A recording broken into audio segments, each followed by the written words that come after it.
નમસ્કાર મિત્રો, અમારી યુટ્યુબ ચેનલ આવો ભક્તિ સત્સંગમાં આપ સૌનું હાર્દિક સ્વાગત છે। તો મિત્રો, આપણે આજના વિડીયોમાં ગરુડ પુરાણનો અધ્યાય 16મો મોક્ષ કર્મ નિરૂપણ વર્ણન તે સાંભળવાના છીએ। તો વિડીયોના અંત સુધી બધા બન્યા રહેજો। વિડીયો પસંદ આવે તો લાઈક કરી, ચેનલ પર નવા હોય તો ચેનલને આજે સબસ્ક્રાઈબ કરી લેજો, જેથી કરીને આવા અવનવા ધર્મ ભક્તિના વિડીયો આપ સુધી પહોંચતા રહે। તો હવે મિત્રો, આપણે મોક્ષ કર્મ નિરૂપણ વર્ણન અધ્યાય 16ની શરૂઆત કરીશું। ઓમ નમો ભગવતે વાસુદેવાય નમઃ। શ્રુતા મયા દયા સિંધો યજ્ઞાનાચ જીવ સંચુતિ અધુના શ્રુતિ મિંચામી મોક્ષો પાપમ સનાતનમ। ગરુડજી બોલ્યા, હે ભગવાન, હે દયાનિધિ, આ જીવને અજ્ઞાનીથી જે સંસ્કૃતિ પ્રાપ્ત થાય છે તે મેં આપની દ્વારા સાંભળી। હવે આપ મને સનાતન મોક્ષના ઉપાય વિશે જણાવો। હે ભગવાન, સર્વ દેવોમાં શ્રેષ્ઠ, હે શરણાગત વત્સ, દુઃખોથી આ સંસાર ભરપૂર છે, છતાં આ નિર્થક સંસારમાં અનેક શરીર ધારણ કરી અનંત જીવોના સમૂહ જન્મે છે અને મરે છે, તેનો કોઈ અંત નથી। એ સર્વ જીવો નિરંતર દુઃખી રહે છે। સંસારમાં હોવા છતાં કોઈ જીવ સુખી હોય તેમ જણાતું નથી। તેથી હે મોક્ષેશ, હે પ્રભુ, આ જીવ કયા સાધનથી મુક્તિ પામશે તે આપ જણાવો। ત્યારે ભગવાન શ્રી હરિ બોલ્યા, હે ગરુડ, તમે મને જે પૂછ્યું તેના વિશે હું તમને જણાવું છું। એ સાંભળવાથી મનુષ્ય સંસારના દુઃખોમાંથી મુક્તિ પામી શકે છે। હે ગરુડ, ઈશ્વર પરબ્રહ્મ સ્વરૂપ છે। તે નિષ્કલ, શિવ, સર્વજ્ઞ અને સર્વના કર્મો, સર્વના નિયતા, નિર્મળ, સ્વયં જ્યોતિ, આદિથી શૂન્ય, નિર્વિકાર, બ્રહ્મ આદિથી શ્રેષ્ઠ, નિર્ગુણ અને સતચિત આનંદરૂપ છે અને સર્વ જીવો તેમના અંશ છે। આ રીતે સઘળા જીવો અવિદ્યાયુક્ત બ્રહ્મથી અગ્નિના તણખલાની જેમ ઉત્પન્ન થઈને અનાદિ દૈહિક ઉપાધિઓથી બંધાઈને કર્મોમાં ફસાયા છે। આ જીવો સુખ અને દુઃખદાયી કર્મોથી યુક્ત થઈ અનંત જાતિઓના દેહમાં પ્રવેશી અનંત સ્થળે ભોગો અને કર્મોનો ઉપભોગ કરે છે। હે ગરુડ, જીવોને મોક્ષ પ્રાપ્તિ થાય ત્યાં સુધી દરેક જન્મમાં ભોગો પદાર્થો પામે છે, તેમજ અત્યંત સૂક્ષ્મ લિંગ શરીર પણ ત્યાં સુધી ટકે છે। સ્થાવર, વૃક્ષાદિ, કૃમિ, પક્ષી, પશુ, મનુષ્ય, ધાર્મિક દેવ તેમજ મોક્ષ પ્રાપ્તિ યોગ્ય ક્રમશ 4 પ્રકારના દેહ ધરીને પુણ્ય માર્ગ હજારો જીવ મનુષ્ય રૂપે જન્મે છે અને મનુષ્ય શરીરમાં રહીને તેનાથી કોઈ જ્ઞાન સંપાદિત કરીને મુક્ત બને છે। જીવ 84 લાખ યોનિમાં ભટકે છે અને મનુષ્યપણું પ્રાપ્ત કર્યા વિના તેને તત્વજ્ઞાન પ્રાપ્ત થતું જ નથી। જો અન્ય કરોડો યોનિઓના કરોડો વાર જન્મ થાય તો પણ અત્યંત પુણ્ય સંયમથી જીવ મનુષ્યત્વ પામી શકે છે। અત્યંત દુર્લભ માનવ જન્મ મહાપુણ્યથી પ્રાપ્ત થઈ શકે છે, તો તે મોક્ષની નિસરણી રૂપ છે। માનવ રૂપે અવતર્યો હોવા છતાં જે પોતે પોતાનો ઉદ્ધાર કરતો નથી તે અત્યંત પાપી છે। માનવ દેહ અને એમાંય ઉત્તમ બ્રાહ્મણ કુળમાં જન્મ મળ્યો હોય અને સમસ્ત ઇન્દ્રિયોથી મુક્ત હોવા છતાં જે પોતાનું હિત જોઈ શકતો નથી તે બ્રહ્મઘાતી ગણાય છે।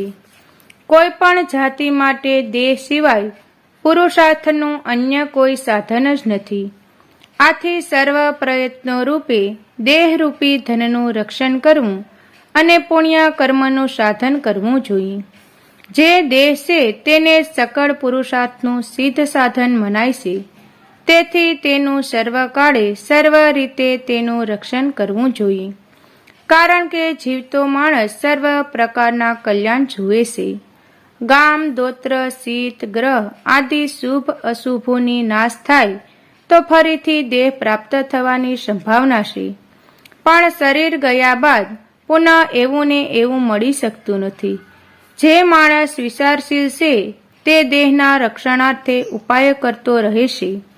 આ શરીર એટલું પ્રિય હોય છે કે કોઢ આદિ રોગોથી પૂરી રીતે દુઃખી હોય તો પણ કોઈ પુરુષ શરીરને ત્યાગવાની ઈચ્છા કરતો નથી. શરીરનું રક્ષણ કરવાથી જ ધર્મ સંપાદિત કરી શકાય છે. ધર્મથી જ્ઞાન અને જ્ઞાનથી ધ્યાન તેમજ ધ્યાનથી મોક્ષની પ્રાપ્તિ થઈ શકે છે. દુષ્કૃત્યો અને શત્રુઓથી આપણે આપણું રક્ષણ નહીં કરીએ તો બીજું કોણ તેને બચાવશે? આ માનવ શરીર પ્રાપ્ત થયું હોવા છતાં નરકના દુઃખોનો ઉપચાર ન કરાય તો અન્ય અજ્ઞાન યોનિઓમાં જન્મીને શું કરી શકવાના હતા? વાઘરની જેમ દર્પણ ભય દર્શાવે ઘડામાંથી જળની જેમ આયુષ્ય પણ વહી જાય છે. રોગો શત્રુઓની જેમ શરીરને કલેશ પહોંચાડે છે. આથી મનુષ્ય માત્રે ત્વારાપૂર્વક યુવાનીમાં પોતાનું શ્રેય સાધી લેવું જોઈએ. જ્યાં સુધી કોઈ પણ જાતનું દુઃખ અનુભવ્યું ન હોય, જ્યાં સુધી કોઈ આપત્તિ આવી ન હોય, તેમજ જ્યાં સુધી ઇન્દ્રિયો વિકળ થઈ ન હોય, ત્યાં સુધીમાં પોતાનો શ્રેય માટેની કોઈ ઈચ્છાઓ પૂર્ણ કરી નાખવી જરૂરી છે. જ્યાં સુધી દેહ સશક્ત અને સભાન છે ત્યાં સુધી જ આ તત્વનો અભ્યાસ કરવો. જ્યારે ઘર બરે ત્યારે કૂવો ખોદવા નકામો છે, તેમ આ સામગ્રીનો નાશ થયા પછી કોઈ પણ જાતનું સાધન કામ આવતું નથી. આવું સ્વિહિત જાણવા છતાં માણસ માત્ર સુખ અને દુઃખ જ ભોગવે છે. સર્વ પ્રાણીઓ જન્મે છે, મરે છે, તેમજ અનેક જાતના કલેશ ભોગવે છે. આમ જોયા જાણ્યા છતાં આ સમસ્ત લોકો મોહરૂપી સુરાપાન કર્યા કરે છે અને દુઃખદ બનાવોથી તેઓ કદાપી ભય પામતા નથી. સંપત્તિ સપના જેવી છે, યુવાની પુષ્પ જેમ કોમળ છે, આયુષ્ય વીજળીના જેમ અતિ સંચળ છે. આ બધું જ મનુષ્ય જુએ છે, જાણે છે, છતાં ધૈર્ય કાને પ્રાપ્ત થાય છે. મનુષ્યના જીવનકાળ અલ્પ છે. વધુમાં વધુ 100 વર્ષનો આયુષ્ય ગણીએ તો તેમાંથી અડધું આયુષ્ય નિંદ્રા અને આળસમાં નાશ પામી ગયું હોય છે.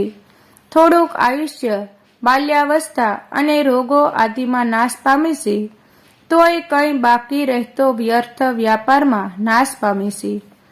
જે માટે શરૂઆત કરવી યોગ્ય છે તેવા મોક્ષ કર્મ માટે મનુષ્ય નિરુદ્ધમી રહે છે.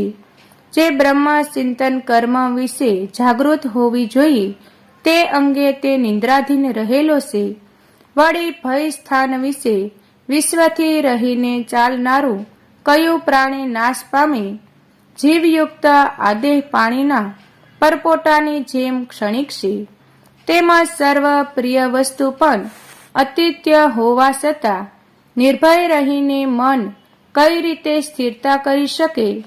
અહિત હોય તે હિત યુક્ત થાય છે. દેહ ક્ષણિક હોવા છતાં તે પણ નિત્ય રહેશે તેવો વિશ્વાસ રાખે છે, જેથી અનેક પ્રકારના અનર્થ ઉત્પન્ન થતા રહેશે. સંસાર દ્રવ્ય ઉપર અર્થ બુદ્ધિ કરે છે અને આત્મ જ્ઞાનરૂપી જે અર્થ પામવાના છે તે માટે જ્ઞાન શૂન્ય થતું રહે છે.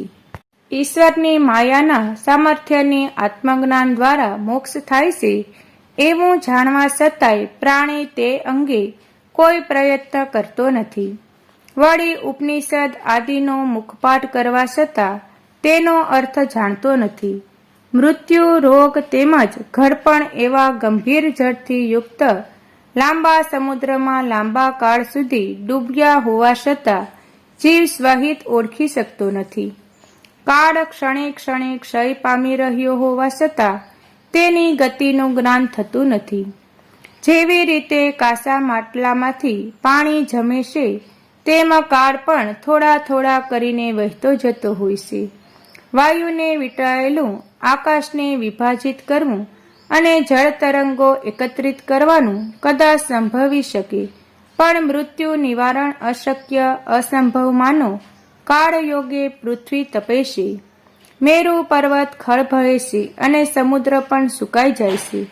તો પછી આયુષ્યનો નાશ થાય છે તેમાં સંદેશ શા માટે કરવો જોઈએ? આ મારી સંપત્તિ, અમારી સ્ત્રી, પેલું મારું ધન, આ બધા મારા બાંધવો એવું કહેવાના મનુષ્ય રૂપ બકરાને કાળરૂપી વરુ બળજબરીથી મારી નાખે છે. આ મેં કર્યું, પેલું મારું કર્તવ્ય છે તથા આ કૃત્યથી કંઈ બીજું જ છે. આ પ્રમાણની અનેક ચેષ્ટાઓથી વ્યાકુળ થયેલા લોકોને પણ કૃતાંત એટલે યમ પોતાને સ્વાધીન કરી લેશે. આ પ્રમાણે મૃત્યુ નજીક છે, તેથી મનુષ્ય બીજા દિવસે કરવાનું કામ આગલા દિવસે કરી નાખવું જોઈએ. વળી મધ્યાહને કરવાનું કાર્ય તેની પહેલા જ પૂરું કરવું જોઈએ. કારણ કે મૃત્યુ કૃતાકૃતની વાટ જોઈને બેસી રહેતું નથી, તે તો અચાનક જ આવી પહોંચે છે. હે જીવ, ઘડપણરૂપી આયુષ્યના માર્ગમાં વ્યાધિરૂપ સૈન્યધારી મૃત્યુરૂપી શત્રુથી ઘેરાવાનો છે. એમ જાણનારો તું પોતાનો ઈષ્ટદેવ સામે કેમ જોતો નથી? તૃષ્ણારૂપી સોયામાં પરોવાઈને અને વિષયરૂપી ઘીમાં તરાઈને રોગ દેશરૂપી અગ્નિ પર પકાવા તથા મનુષ્યને મૃત્યુ ભક્ષી જાય છે. બાળ, તરુ, વૃદ્ધ તથા ઉદરમાં રહેલા ગર્ભને મૃત્યુ પ્રાપ્ત થાય છે. આ આખું જગત મૃત્યુયુક્ત છે. આ જીવ અત્યંત પ્રિય દેહનો ત્યાગ કરીને યમપુરીમાં જાય છે, તો તેનાથી ઓછી પ્રિયતાનો સંબંધ હોય તે જેમ કે સ્ત્રી, પુત્ર, માતા અને પિતાનો સંબંધ નાશ પામે તેમાં શું આશ્ચર્ય? સમસ્ત સંસાર દુઃખનું મૂળ છે. જ્યાં સુધી સંસાર વાસના હોય ત્યાં સુધી દુઃખી સંસારનો ત્યાગ કરનારા જ સુખી બને છે. એ સિવાય અન્ય કોઈ સુખી નથી. આ સંસાર છે તે જ સમસ્ત દુઃખોનું ઉત્પત્તિ સ્થળ માનવામાં આવે છે અને આપતીઓનું પણ તે સ્થાન છે. તેમજ સમસ્ત પાપોનું આશ્રય સ્થાન પણ એ જ છે. તેથી જ તેનો તત્કાળ ત્યાગ કરવો જરૂરી છે. જો કોઈ માણસ લાકડા કે લોખંડ જેવો દ્રઢ પાપોથી બંધાયેલો હોય તો તે પણ મુક્તિ પામે છે. પણ સ્ત્રી અને પુત્રની મમતામાં સપડાયેલ પુરુષ કદીએ મુક્તિ થઈ શકતો નથી. આ જીવ અંતઃકરણને જે વસ્તુઓ ગમે છે તે અંગે પ્રીતિ રાખે છે અને પરિણામ સ્વરૂપે તે હૃદયમાં લોખંડની ખીલાની જેમ ખટક્યા કરે છે. સમસ્ત કર્તવ્ય કર્મોની આશા રાખનારા શરીરમાંના ઇન્દ્રિયો રૂપી લૂંટારાઓથી ફસાય છે. તો એ દુઃખની તો વાત કઈ રીતે કહેવી? લોખંડના કાંટામાં માંસનો ટુકડો ભરાવીને એ કાંટાને પાણીમાં નાખીએ તો માછલાને ફક્ત માંસ જ દેખાય છે, તેને કાંટો દેખાતો નથી અને તે કાંટામાં સપડાઈ જાય છે. એ જ પ્રમાણે મનુષ્ય માત્ર સુખ સામે જોતા હોય છે. પોતાને યમ એક દિવસ ઉપાડી જવાનો છે તેનો વિચાર તેને આવતો જ નથી. જે પોતાના પેટનું પોષણ કરે છે અને કુમાર્ગને ચાલે છે, પોતાનું હિત અહિત જોતા નથી, તે નરકે જ જવાની ઈચ્છા રાખનારો જણાય છે. આહાર, નિંદ્રા તેમજ મૈથુન આદિ સઘળા વિષયોનો સંયોગ પ્રાણી માત્ર માટે સરખો છે. જ્ઞાન અર્જિત કરવાનો માર્ગ માત્ર માનવ જન્મમાં જ મળે છે. જેથી જે કોઈ પુરુષ જ્ઞાન સંપાદિત ન કરે તો તે પક્ષુ જેવો સમક્ષ જોવો. પશુતુલ્ય મનુષ્ય માત્ર એટલું જ સમજે કે સવારે મળમૂત્રને વિસર્જિત કરવું, બપોરે અન્નનું ભક્ષણ કરવું અને જળ પીવું, તેમજ રાત્રે નિંદ્રા અને મૈથુન કરવું. અપાનથી મોહ પામેલો માણસ પોતાના દેહનો પોષણ માટે આસક્ત રહે છે. ધન એકઠું કરવું અને સ્ત્રી સાથે વિષય સંભોગ કરવામાં રસ્યો પસ્યો રહે છે. એવા વ્યવહારના કારણે તેને વારંવાર જન્મ લેવો પડતો હોય છે. આવા સમસ્ત અનર્થોના નિવારણ માટે દેહાદી મમતાનો ત્યાગ પરમહંસને જેમ કદાચ ન બને તો સત્સંગ કરવો. કારણ કે સાધુ એ સંસારના દુઃખોમાંથી છોડાવનાર ઔષધ સ્વરૂપ મનાય છે. કુમાર્ગ ચાલનારાઓને સદમાર્ગ દર્શાવનારા સંત સમાગમ અને વિવેકરૂપી નેત્રો છે. આ બેનો ઉપયોગ ન કરો તો એનો અંત સમજવું. મનુષ્ય પોતપોતાના વર્ણો અને આશ્રમોના ધર્મોમાં આસક્ત રહીને અનેક પ્રકારના કામ કરે છે, પણ તેઓ જે તે આશ્રયનો મુખ્ય ધર્મ જાણતા નથી. એવા દંભીઓ સર્વનાશને પ્રાપ્ત કરે છે. કેટલાક લોકો કર્મ કરે છે, તેમાં દેહને અનેક પ્રકારની પીડા સહન કરવી પડે છે. કેટલાક અનેક પ્રકારના વ્રતો કરે છે, તેમાંય મોટા ભાગે સ્ત્રીનું તાત્પર્ય એ જ હોય છે કે મારી જેમ અન્ય લોકો પણ કરે. આવા વિચારવાળા દાંભિક લોકો મનાય છે.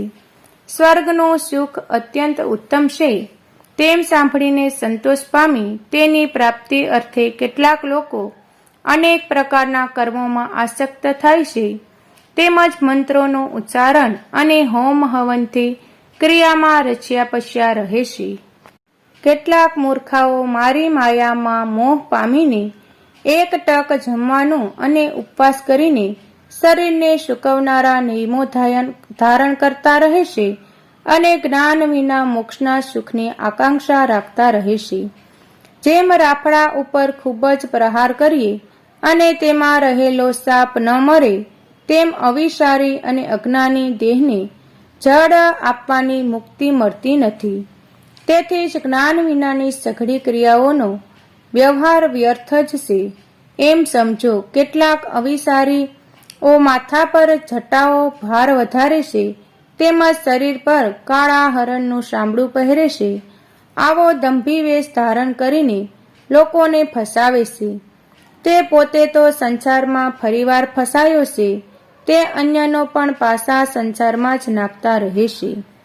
સંસાર સુખમાં જ રસબસ હોવા છતાં એ લોકોને કહે છે કે હું બ્રહ્મજ્ઞાતા છું, તો આવા પુરુષને અન્ય શૂદ્રની પેઠે ત્યાગ કરવો જોઈએ. કેટલાક લોકો ઘર અને જંગલને સમભાવે માનીને દિગંબર થઈ આ પૃથ્વી પર ગધેડા જેવા પશુઓની જેમ ભટકે છે. આમ ભટકવાથી તેમને વિરક્ત થયેલા કોઈ કહી શકીએ ખરા? માટી અને ભસ્મમાં આળોટવાથી જો મનુષ્યને મુક્તિ મળી જતી હોય, તો કૂતરા કાયમ એમાં આળોટે છે. તેઓ મુક્ત બને ખરા? જો પાંદડા તેમજ જળનો આહાર કરવાથી જ મુક્તિ મળતી હોય, તો જંગલમાં શિયાળ, ઉંદર, હરણ આદિ એ જ પદાર્થોમાં આહાર કરતા હોય છે. તેથી તેઓ મુક્ત થશે ખરા? જન્મથી માંડી મૃત્યુ સુધી ગંગા આદિ તીર્થોના કિનારે વસનારા દેડકા અને માછલા આદિ હજારો પ્રાણીઓ રહે છે. તેઓ યોગી કહેવાશે ખરા? કબૂતરો ખેતરમાં અનાજ લણી લીધા પછી જમીન પર પડેલા કણ એકઠા કરી પોતાનું ગુજરાન કરે છે, અને શાતક ક્યારેય પૃથ્વી પર પડેલા જળનું પાન કરતા નથી, તો તેઓ કોઈ વ્રત પાડનારા કહેવાશે ખરા? હે ગરુડ, વર્ણાયોગ, ધર્મ આદિ સમસ્ત કર્મો ફક્ત લોકરોજન અર્થે જ છે. મોક્ષનું કારણ તો માત્ર તત્વજ્ઞાન જ છે. દંભ રહિત હોય અને શાસ્ત્રોનું યથાર્થ જ્ઞાન ન થયું હોય, તો તેઓ પણ શાસ્ત્રરૂપી મહાકુંભનો પડી રહેશે અને પશુની જેમ કબજે થઈ જાય છે, પણ મુખ્ય તત્વને પામી શકતા નથી. વેદ અને શાસ્ત્રો રૂપી ઘોર સમુદ્રમાં અવળી દિશામાં શણાવા છતાં કામ, ક્રોધ આદિ દુશ્મનરૂપી મગરથી મરાયેલા હોવાથી સાથોસાથ અત્યંત કુકર્કી બનીને રહેતા હોય છે. વેદ, આગમ અને પુરાણોને જાણનારા હોય છે, અને કદાચ પરમાર્થના તત્વ ન જાણતો હોય, તો તેનું આખું પ્રવચન કાગડાના કાકા જેવું મોટા ભાગે સૌની સાથે વિરુદ્ધ મત હોવા છતાં આ મેં જાણ્યું છે, આ મારે જાણવું છે, એવા ચિંતનમાં વ્યાકુળ રહેતા હોય છે. વાક્ય, છંદ, નિબંધ, કાવ્ય, અલંકાર આદિથી સુસજ્જ હોય, પણ તત્વજ્ઞાનના ન હોવાને કારણે તે પુરુષ ચિંતાગ્રસ્ત અને વ્યાકુળ ઇન્દ્રિયોવાળો બને છે. ગુરુના ઉપદેશ વિના ફક્ત કુતર્ક કરી પરમ તત્વને જાણવાની ઈચ્છાવાળો અત્યંત કલેશ પામે છે. વળી તેને શાસ્ત્રોનો અવળો અર્થ સમજાય છે અને તે તેની ઊંધી વ્યાખ્યા પણ કરે છે. કેટલાક વ્યાનારાઓ અન્યોના અનુભવ લેતા નથી અને અન્યોને ઉપદેશ કરે છે. કેટલાક વેદશાસ્ત્રોનો પાઠ કરી અરસપરસ ઉપદેશ કરવા માંડે છે, પણ અનેક ભોજનમાં રહેતી કચ્ચી કે સમસો કોઈ પણ ભોજનનો સ્વાદ ન પામે તેમ પરમ તત્વને ન જાણતા નથી. માથું પુષ્પને શોભાવે છે, પણ તેની સુગંધ નાક ગ્રહણ કરે છે. તેમ વેદશાસ્ત્રો જાણનારને સારાંશ ન સમજાય તો તેને અન્ય કોઈ ગ્રહણ કરી લેશે. આત્મા હૃદયમાં હોવા છતાંય તેનું જ્ઞાન પામવા માટે જેવી રીતે ગોવાળ પોતાની બલસમાં બકરીનું બચ્ચું હોવા છતાં કૂવામાં જુએ છે, તેમ મૂર્ખાઓ શાસ્ત્રો ભણીને તેમાં મોહિત થતા રહે છે. આ જાણી લીધું છે તથા આ જાણવાનું છે એવી આશા રાખી સર્વ બાબતો જાણવાની ઈચ્છા કરે તો તે દેવોના 1000 વર્ષ પૂરા થઈ જાય તો પણ તેને શાસ્ત્રોનો અંત જણાતો નથી. શાસ્ત્રો અનંત છે, તેના અધ્યયન આરંભે કોટી વિઘ્નો આવે છે. તેથી હંસ જેમ દૂધમાંથી સાર તત્વ ગ્રહણ કરીને જળનો ત્યાગ કરે છે, તેમ ચતુર પુરુષે તેમાંના સારાંશ ગ્રહણ કરી લેવો જોઈએ.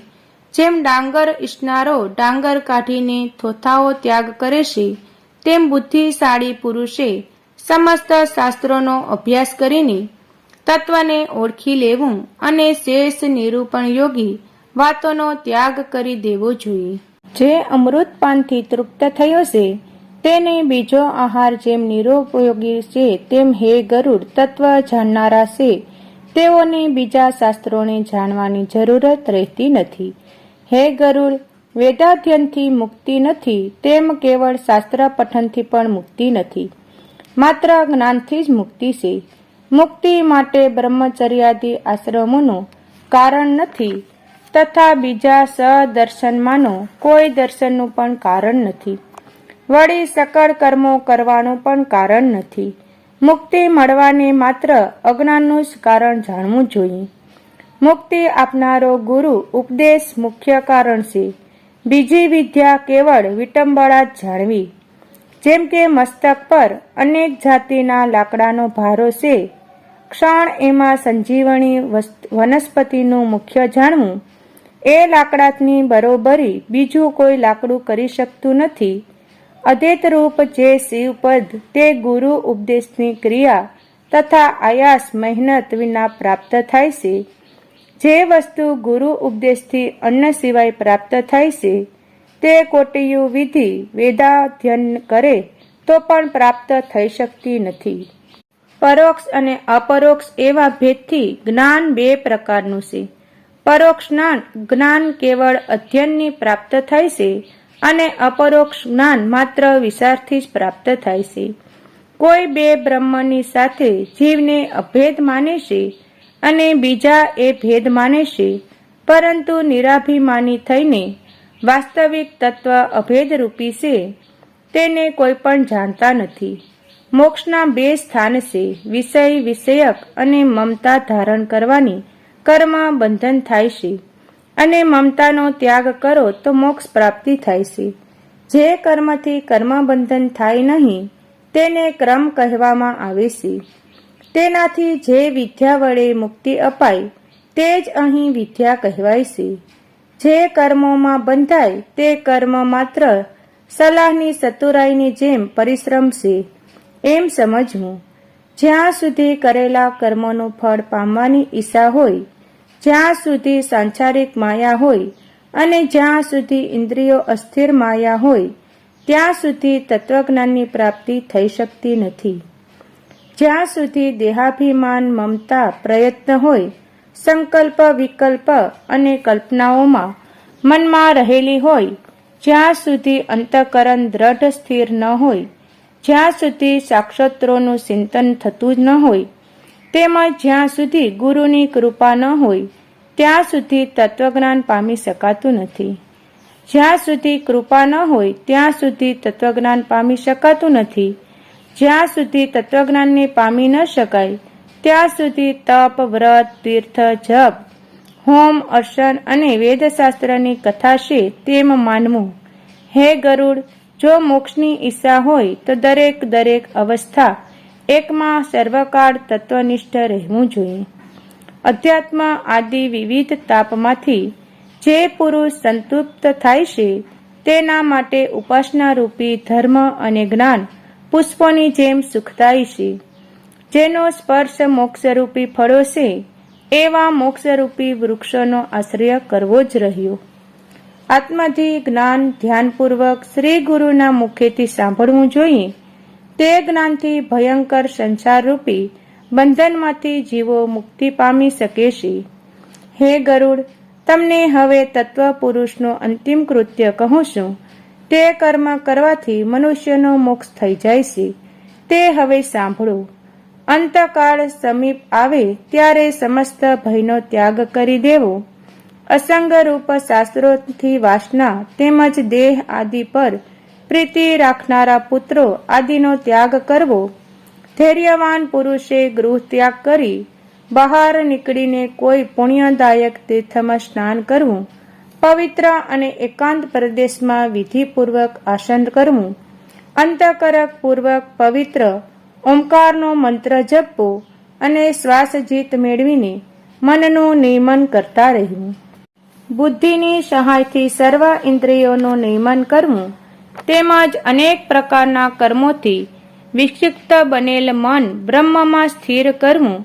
આ પ્રમાણે આત્માને મનમાં સ્થિર કરીને પરમપદરૂપી બ્રહ્મ હું જ છું એમ ચિંતન મનન કરતા રહેવું. હે ગરુડ, જે મનુષ્ય અંત સમયે મારા સ્મરણ સહિત પ્રણવાત્મ બ્રહ્મનું ચિંતન કરતા કરતા દેહ ત્યાગે છે તે ઉત્તમ ગતિ અવશ્ય પામે છે. જે પદને દંભીઓ અને વૈરાગ્ય વંચિતો પણ પામતા નથી એવા ઉત્તમ પદને શ્રેષ્ઠ બુદ્ધિશાળી પામી જાય છે. હે ગરુડ, આવા બુદ્ધિમાન કોણ છે તે હું તમને જણાવું છું. જેને જંગ અને મોહ દૂર થાય, જેણે પુત્ર કલત્રોનો ત્યાગ કર્યો છે, જે આત્મા તત્વના વિચાર અંગે પરિનિષ્ઠ છે અને કોઈ ફળ પામવાની આકાંક્ષા રહી નથી, તેમજ સુખ અને દુઃખ આપનારા શીત ઉષ્ણ દેહમાંથી યુક્ત એવા લોકોને અવ્યપદ પામે છે. જ્ઞાનરૂપી ધરામાં સ્નાન કરવાથી મનુષ્ય મોક્ષ પામે છે. તે ધરામાં સત્યરૂપી જળ હોવાથી રાજદ્રેષરૂપી મગર હારી જાય છે અને દ્રઢ વૈરાગ્યનો આશ્રય કરીને અનન્ય ભાવે મારું ભજન કરનારો પૂર્ણ દ્રષ્ટિવાન છે અને તે પ્રસન્ન અંતઃકરણ ધરાવે છે. તે જ મોક્ષ પ્રાપ્ત કરે છે. તે પોતાના ગૃહનો ત્યાગ કરી અન્યાસન થઈ તીર્થમાં મરણ પ્રાપ્તિ માટે ગમન કરે છે.